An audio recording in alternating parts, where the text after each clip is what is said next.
موسیٰ سے میری جانب یعنی سارہ جمیل کی جانب سے آپ کو بہت بہت خوش آمدید اور سلام۔ اس وقت ہم اس دریا میں ہیں جسے نیل کی ندی یا دریائے نیل کہتے ہیں۔ یہ دریا بھی کسی عجوبے سے کم نہیں ہے، کیونکہ یہ بہت سے ریگستانوں اور میدانوں سے گزرتا ہوا دنیا کے 11 ملکوں کو سیراب کرتا جا رہا ہے۔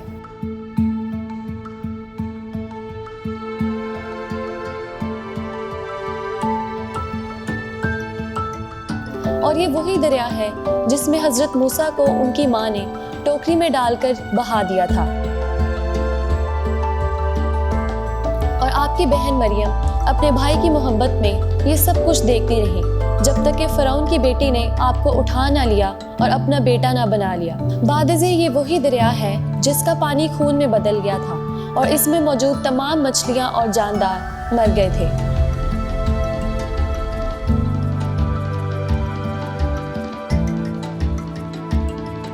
اور مصریوں نے رب تعالیٰ کا سامنا فرعون کی نافرمانی اور ہٹ دھرمی کے کارن کیا۔ تو ذرا غور سے دیکھیں، یہی وہ صحرا ہے جس کو آپ نے اکیلے طے کیا۔ یہ صحرا اتنا بڑا ہے کہ شاید ہی کسی شخص نے اسے پار کیا ہو، کیونکہ مدیان کی سرزمین سے اس کی لمبائی کوئی 450 کلومیٹر ہے، اور آپ کو راستے میں گرمی، دھوپ، پسینہ، پیاس، جنگلی جانوروں اور زہریلے بچھوؤں اور سانپوں اور نہ جانے کتنی مشکلات کا سامنا کرنا پڑا، لیکن آپ نے تن تنہا نہ جانے کتنے دنوں میں اسے پار کیا اور مدیان کی سرزمین میں پہنچے۔ اسی لیے اس صحرا کو صحرائے موسیٰ بھی کہتے ہیں۔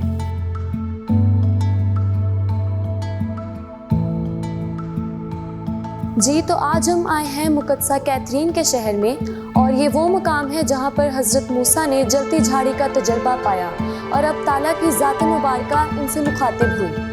تو آپ نے دیکھا کہ یہ جھاڑی جل تو رہی ہے، لیکن یہ جل کر خاک نہیں ہو رہی تھی، اور یہ جھاڑی آج بھی اسی حالت میں یہاں موجود ہے۔ اس جھاڑی اور اس مونسٹری کی حفاظت پچھلے 1700 سال سے یہاں کے کاہن اور مقامی حکومتیں کر رہی ہیں۔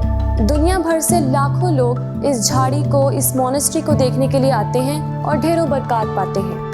تو اس ساری جانکاری کے ساتھ ہم بڑھتے ہیں آج کی قسط کی طرف، اور قسط کے آخر میں آپ سے سوالات بھی پوچھوں گی جس کے آپ نے مجھے جوابات دینے ہیں، تو اس قسط کو غور سے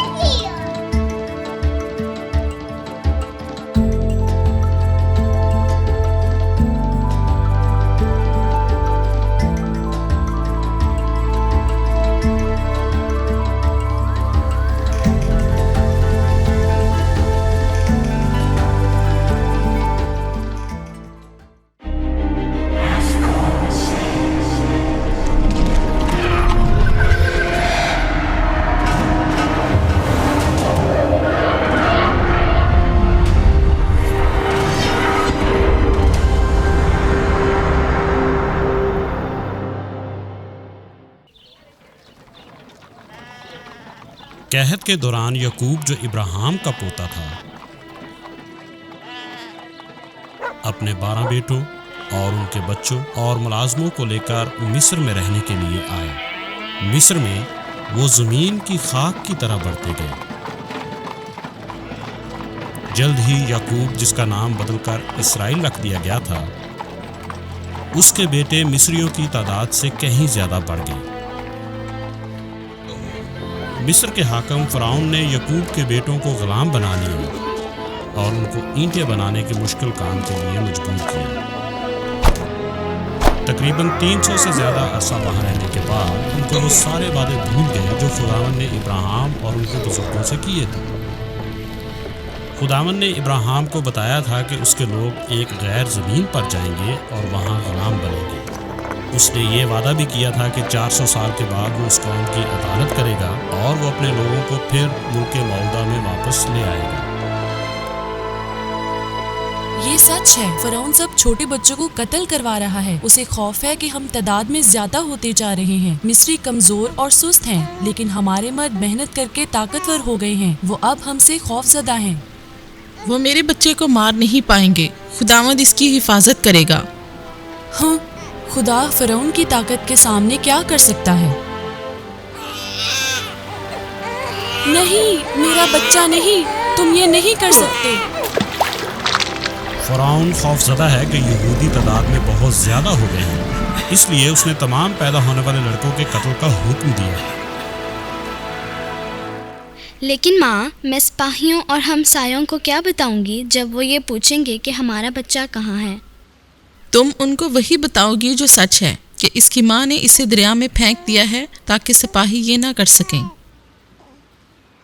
امی، کیا آپ کو یقین ہے کہ اس میں سے پانی نہیں رسے گا؟ اس پر گندا بے روزہ لگا ہے، یہ تیرتا رہے گا۔ کیا ہم اپنے چھوٹے بھائی کو پھر دیکھ سکیں گے کہ نہیں؟ ہے یہ کمینے مصری۔ خداوند اس کی حفاظت کرے گا، تم اس کے ساتھ رہ کر اس پر نظر رکھنا۔ فرعون کی بیٹی دریا پر نہانے کے لیے آئی۔ دیکھو، اس ٹوکری میں سے رونے کی آواز آ رہی ہے۔ اوہ، یہ کتنا پیارا ہے۔ شاید یہ عبرانی غلاموں کے بچوں میں سے کوئی ہے۔ اس کو بھوک لگی ہوگی۔ میں اسے رکھ لوں اگر مجھے کوئی اس کی دیکھ بھال کے لیے مل جائے۔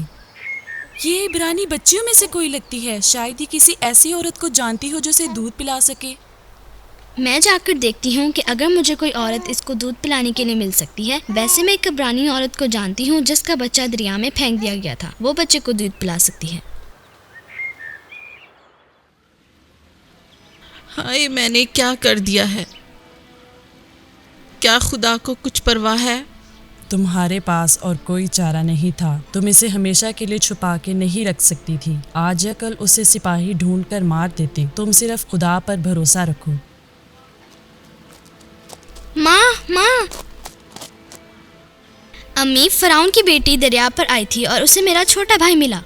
وہ اسے اپنا بیٹا بنا کر رکھنا چاہتی ہے اور وہ ایسی عورت کو ڈھونڈ رہی ہے جو اس سے دودھ پلا سکے۔ وہ ابھی یہاں آ رہی ہے۔ ابدی اور ازلی خدا مبارک ہو۔ میں نے سنا ہے کہ تیرا بیٹا نہیں رہا، مجھے بڑا دکھ ہوا ہے۔ یہ مجھے دریا میں سے ملا۔ اگر تو اسے دودھ پلائے گی تو میں تمہیں اجرت دوں گی۔ جب اس کا دودھ چھڑایا جائے گا تو میں آ کر اسے محل لے جاؤں گی جہاں یہ مصر کا فرعون بننے کے لیے پرورش پائے گا۔ ہم اسے موسیٰ کہیں گے۔ جیسے جیسے موسیٰ بڑا ہوتا گیا، اس نے اپنے بزرگوں کے حقیقی خدا کے بارے میں سیکھا۔ اس چھوٹے لڑکے کے لیے خداوند کا ایک خاص مقصد تھا۔ چھوٹے شہزادے، چھلانگ لگا کر اوپر آؤ، ہم محل کی طرف جائیں گے۔ یہ کتنی تیز بھاگ سکتے ہیں؟ شکریہ، آپ نے موسیٰ کو دودھ پلایا۔ یہ بہت صحت مند لگ رہا ہے۔ یہ جوان ہو کر بڑا امیر اور طاقتور بنے گا۔ فرعون کی بیٹی کا لے پالک بیٹا ہونے کی وجہ سے موسیٰ مصر کا عظیم آدمی بنا۔ اس کی قسمت میں امیری اور طاقت تھی، مگر وہ کبھی بھی اپنی اصل حقیقت نہ بھولا۔ موسیٰ، میں تمہیں سچ بتا رہا ہوں، ہمارے بزرگ ابراہیم، اسحاق اور یعقوب کے خدا نے ابراہیم کو کہا تھا کہ اس کی اولاد کثرت سے ہوگی اور وہ ایک ایسی زمین پر پردیسیوں کی طرح رہیں گے جو ان کی نہیں ہوگی۔ اب ہم یہاں ہیں۔ ہاں، اور اس نے ابراہیم کو یہ بھی بتایا تھا کہ ہم اس اجنبی ملک میں تقریباً 400 برس کے لیے دکھ اور تکلیف کے ساتھ رہیں گے۔ ہمیں یہاں رہتے ہوئے 359 برس ہو گئے ہیں، صرف 41 برس اور رہ گئے ہیں۔ اس نے ابراہیم کو یہ بھی بتایا تھا کہ خداوند اس قوم کی عدالت ان کی برائی کے سبب کرے گا، اور ہم ڈھیر و دولت لے کر اس ملک سے نکلیں گے اور اس زمین پر پھر جائیں گے جو خداوند نے ہمارے بزرگوں کو دی تھی۔ یہ سب ناقابل یقین لگتا ہے۔ فرعون کبھی بھی اپنے سارے غلاموں کو نہیں جانے دے گا، اور یقیناً وہ کبھی بھی ان کو دولت لے کر جانے کی اجازت نہیں دے گا، مگر شاید کوئی راہ نکلے۔ 41 برس تک انتظار کیوں کریں؟ عبرانی نسل اپنے مالکوں سے دکھ اٹھاتی رہی، ان کو گیلے گھڑوں میں اینٹیں بنانے جیسے کاموں کے لیے مجبور کیا جاتا۔ موسیٰ انہیں دکھ میں نہیں دیکھ سکتا تھا، اسی لیے اس نے ان کے بارے میں کچھ کرنے کا فیصلہ کیا۔ چلو غلیظ کتے، اٹھ جا ابیر، اس سے پہلے کہ یہ تمہیں مار پیٹ کر جان سے مار دے۔ ابیر، اٹھ جا۔ ایک دن موسیٰ نے ایک مصری کو اپنی قوم کے ایک فرد کو بہت برے طریقے سے مارتے ہوئے دیکھا۔ رہائی کا وقت آ گیا ہے، یہ سب اب رکنا چاہیے۔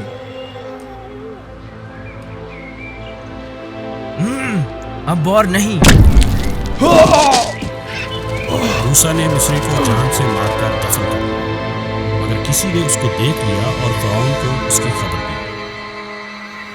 اور رک جا، تجھ پر قتل کا مقدمہ بنتا ہے۔ یہ تو موسیٰ ہے۔ اف میرے خدایا، یہ میں نے کیا کر دیا؟ موسیٰ نے مصر چھوڑ دیا اور بیابان میں بھاگ گیا۔ وہ وہاں خاندان اور دوستوں کے بغیر اکیلا تھا۔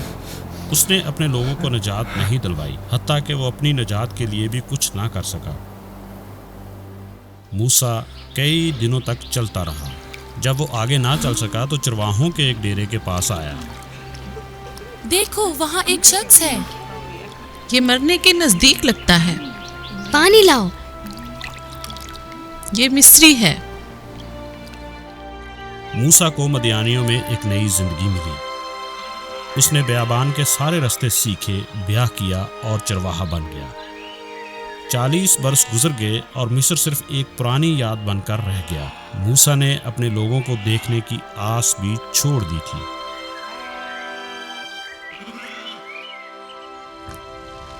یہ تو واقعی عجیب بات ہے۔ اس جھاڑی کو آگ کیسے لگی اور یہ مکمل طور پر جل کر ختم بھی نہیں ہو رہی، یہ تو صرف جلتی جا رہی ہے۔ موسیٰ اپنے جوتے اتار دے، تو پاک زمین پر کھڑا ہے۔ میں تیرے بزرگوں یعنی ابراہیم، اسحاق اور یعقوب کا خدا ہوں۔ میں نے مصر میں اپنے لوگوں کے دکھ دیکھے اور دعائیں سنی۔ اب وقت آ گیا ہے کہ وہ ظلم و تشدد سے نجات پائیں، اور میں ان کو ملک موعودہ میں دوبارہ لے جاؤں گا، جس کا وعدہ میں نے ان کے بزرگوں سے کیا تھا۔ میں تجھے فرعون کے پاس بھیجوں گا اور تو میرے لوگوں کو ان کی غلامی سے آزاد کروائے گا۔ تو اس کو کہے گا کہ میرے لوگوں کو جانے دے، تو وہ انکار کر دے گا۔ پھر میں مصر کو اپنی طاقت دکھاؤں گا اور اس کے بعد وہ ان کو جانے دے گا۔ لیکن وہ یقین نہیں کریں گے کہ تو نے مجھے بھیجا ہے، وہ صرف ہنسیں گے۔ اپنی لاٹھی زمین پر پھینک۔ کیا میری لاٹھی؟ یہ تو زہریلا سانپ بن گئی ہے۔ سانپ کو دم سے پکڑ کر اٹھا لیا۔ یہ تو پھر میری لاٹھی بن گئی ہے۔ مصر کو جا اور میں تجھے بتاؤں گا کہ کیا کہنا ہے، اور تجھے یہ بھی بتاؤں گا کہ کیا کرنا ہے۔ تیرا بھائی ہارون تیرا مددگار ہوگا۔ تم واپس مصر جا رہے ہو، لیکن ان سب کے بارے میں کیا سوچا ہے جو تمہیں مارنا چاہتے ہیں؟ 40 برس گزر گئے ہیں۔ وہ سارے جو میرے ماضی کے بارے میں کچھ جانتے تھے مر گئے ہیں۔ مجھے وہاں کوئی نہیں پہچانتا ہوگا۔ تم کتنے عرصے کے لیے جا رہے ہو؟ جب تک کہ فرعون خدا کے لوگوں کو نہ جانے دے۔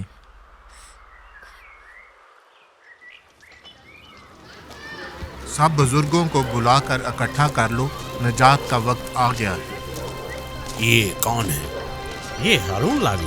دوسرا بندہ لگتا تو ہماری طرح کا ہے، لیکن وہ غلام نہیں ہے۔ اسرائیل کے سب بزرگوں نزدیک آ جاؤ۔ موسیٰ 80 برس پہلے شدید ذبح کے دور میں پیدا ہوا، جب فرعون نے سب نر بچوں کو قتل کرنا شروع کیا۔ اس کی ماں نے اس کو ٹوکری میں چھپا کر دریا میں بہا دی۔ خداوند کی مہربانی سے موسیٰ فرعون کی بیٹی کو ملا اور اس کی پرورش ایک مصری کی طرح ہوئی۔ 40 برس پہلے موسیٰ نے یہ فیصلہ کیا کہ وہ مصری کے طور پر حکمرانی کرنے سے زیادہ اپنے لوگوں کے ساتھ مصیبت برداشت کرنا پسند کرے۔ اس نے اپنی طاقت کے ساتھ ہمیں نجات دلانے کی کوشش کی، مگر ناکام۔ پچھلے 40 برس سے وہ زمین کے بیابانوں میں رہ رہا ہے، جس کا وعدہ خداوند نے ہمارے بزرگوں کے ساتھ کیا تھا۔ چند دن پہلے خداوند نے اس کے ساتھ کلام کیا اور اسے بتایا ہے کہ کس طرح ہمیں فرعون سے نجات دلوانی۔ اب موسیٰ تمہیں وہ نشان دکھائے گا جو یہ فرعون کو قائل کرنے کے لیے استعمال کرے گا، تاکہ وہ ہمیں جانے کی اجازت دے۔ ابراہیم کے خدا نے مجھ سے جلتی جاڑی میں سے یہ بات کی اور مجھے بھیجا، تاکہ میں تم لوگوں کو تمہارے بزرگوں کی سرزمین پر واپس لے جاؤں۔ دیکھو یہ نشان ہے۔ اس کی لاٹھی سانپ بن گئی ہے۔ ڈرو مت، یہ دیکھو۔ خداوند نے نجات دہندہ بھیجا ہے۔ ہاں، فرعون یہ دیکھ کر حیران رہ جائے گا۔ یہ معجزہ ہے۔ اب ہم فرعون سے بات کرنے کے لیے جائیں گے۔ ابراہیم کا خدا۔ میں نے 40 برس پہلے یہ جگہ چھوڑ دی تھی اور ابھی تک کچھ نہیں بدلا۔ تمہیں یاد ہے کہ وہی کہنا ہے جو میں نے تمہیں بتایا تھا۔ اسرائیل کے خدا نے موسیٰ کے ساتھ باتیں کی ہیں۔ خداوند فرماتا ہے کہ تو میرے لوگوں کو 3 دن کے لیے بیابان میں سفر کی اجازت دے، تاکہ وہ میری عبادت کر سکیں اور قربانیاں چڑھا سکیں۔ اسرائیل کا خدا، میں تمہارے خدا کو نہیں جانتا۔ یہ کون سا خدا ہے کہ میں اس کی بات مانوں؟ یہ تو بالکل بیوقوفی ہے۔ میں اپنے غلاموں کو 3 دن بیابانوں میں سیر کے لیے اجازت نہیں دوں گا۔ مجھے معلوم ہوا ہے کہ تم میرے لوگوں کو ورگلا کر بے چین کر رہے ہو اور کام سے منع کیا ہے، اور اب وہ 3 دن کے لیے ایک ایسے خدا کی عبادت کے لیے جانا چاہتے ہیں جسے میں بالکل بھی نہیں جانتا۔ میں اب نظر رکھوں گا کہ ان کے پاس پہلے سے زیادہ کام ہو۔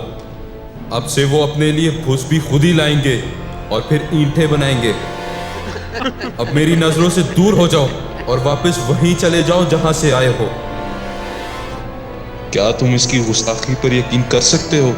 یہ مسح کا کیس تھا۔ یہ یہاں ایسے چل کر آئے تھے جیسے کہ خود ہی خدا ہوں۔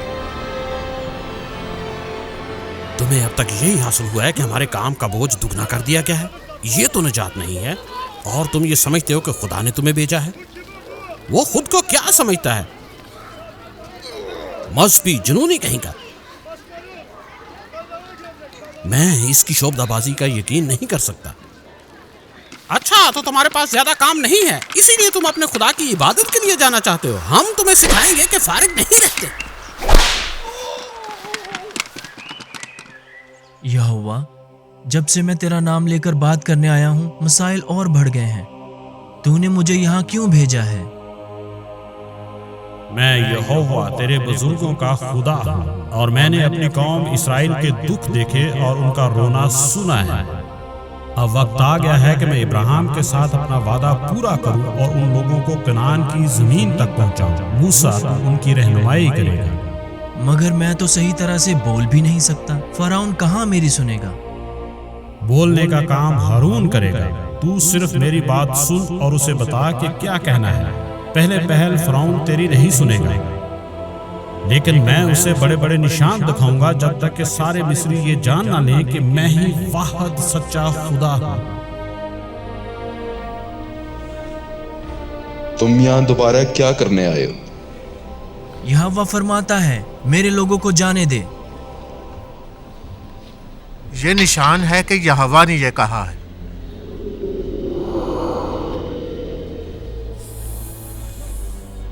یہ صرف جادو کا کمال ہے، میں اس سے نہیں ڈرتا۔ ہمارے جادوگروں کو بلاؤ۔ اس نے یہ بڑے اچھے طریقے سے کیا ہے، یہ اصل لگ رہا ہے۔ حیران کن بات ہے، اس نے یہ کرنا کہاں سے سیکھا؟ جلدی جلدی آؤ اور اپنے جادوگر بھی ساتھ لے آؤ، جس سے تم لاٹھیوں کو سانپوں میں تبدیل کر دیتے ہو۔ ہمارے سانپوں کے دیوتا نیسرت نے ہمیں بھیجا ہے تاکہ تمہیں بتا سکے کہ اور اینٹیں بنانی ہیں۔ موسیٰ، اب ہم کیا کریں؟ ہم تو بے وقوف لگ رہے ہیں۔ دیکھو، اس کا سانپ ہمارے سانپوں سے لڑنا چاہتا ہے۔ اس کا سانپ ہمارے ایک سانپ کو کھا رہا ہے۔ اس نے مکمل طور پر ہمارا سانپ نگل لیا ہے۔ مجھے یقین نہیں آ رہا کہ یہ دوسرا بھی کھانے کی کوشش کر رہا ہے۔ ہمارا ناگ دیوتا نیسرت ناراض ہو جائے گا۔ مجھے یقین نہیں ہو رہا کہ اس کے سانپ نے ہمارے سارے سانپوں کو کھا لیا ہے۔ یہ کس طرح ہو سکتا ہے؟ یہوہ ساری مخلوق کا خدا ہے۔ وہ فرماتا ہے میرے لوگوں کو جانے دو۔